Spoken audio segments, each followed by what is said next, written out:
अकबर, बीरबल और मोम का शेर। बहुत समय पहले की बात है। एक पड़ोसी राजा ने मुगल दरबार की बुद्धिमत्ता की परीक्षा लेने का निश्चय किया। उसने एक पिंजरे में बंद शेर को पहेली के रूप में बादशाह अकबर के दरबार में भिजवाया। साथ में एक संदेश भी था। संदेश में लिखा था, यदि आपके राज्य में कोई सच्चा बुद्धिमान है तो वो इस शेर को पिंजरे और शेर को छुए बिना बाहर निकाल कर दिखाए। ध्यान रहे, केवल एक ही मौका मिलेगा। दरबार में ये संदेश पढ़कर सन्नाटा छा गया।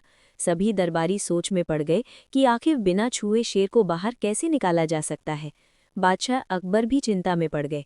उन्हें लगा कि यदि पहेली का हल न निकला तो राज्य की बदनामी होगी। अकबर ने दरबारियों से पूछा, क्या कोई है जो इस पहेली को सुलझा सके? लेकिन कोई आगे नहीं आया। सभी असमंजस में थे। अफसोस की बात ये थी कि उस समय उनके प्रिय वजीर बीरबल दरबार में उपस्थित नहीं थे। वे किसी राजकार्य से बाहर गए हुए थे। अकबर ने सोचा, काश बीरबल यहाँ होते। अगले दिन फिर दरबार सजा। एक दरबान ने शेर को बाहर निकालने की कोशिश की, पर असफल रहा।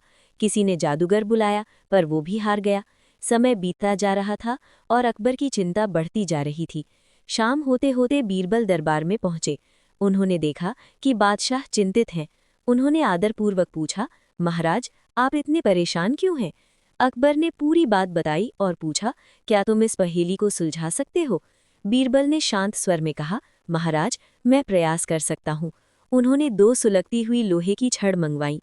दरबारियों को ये समझ नहीं आया कि वे क्या करने वाले हैं। बीरबल ने बिना पिंजरे को छुए गरम छड़ को अंदर डालकर शेर को स्पर्श कराया। जैसे ही गरम छड़ शेर से लगी, शेर पिघलने लगा। देखते ही देखते वो मोम बनकर पिघल गया और पिंजरे के नीचे से बहकर बाहर आ गया। दरबार में सब आश्चर्यचकित रह गए। असल में वो शेर असली नहीं, बल्कि मोम का बना हुआ था। अकबर ने प्रसन्न होकर पूछा, बीरबल, तुम्हें कैसे पता चला कि ये मोम का शेर है? बीरबल ने विनम्रता से उत्तर दिया, महाराज, मैंने शेर को ध्यान से देखा। वो असली जैसा नहीं लग रहा था। साथ ही संदेश में ये नहीं लिखा था कि शेर को कैसे बाहर निकालना है, इसलिए मैंने बुद्धि से काम लिया। अकबर बहुत प्रसन्न हुए। उन्होंने बीरबल की प्रशंसा की और दरबार में उनकी जय जयकार होने लगी। जब ये समाचार उस राजा तक पहुंचा जिसने पहेली भेजी थी, तो वो भी बीरबल की बुद्धिमत्ता से प्रभावित हुआ और उसने ऐसी पहेलियां भेजना बंद कर दिया।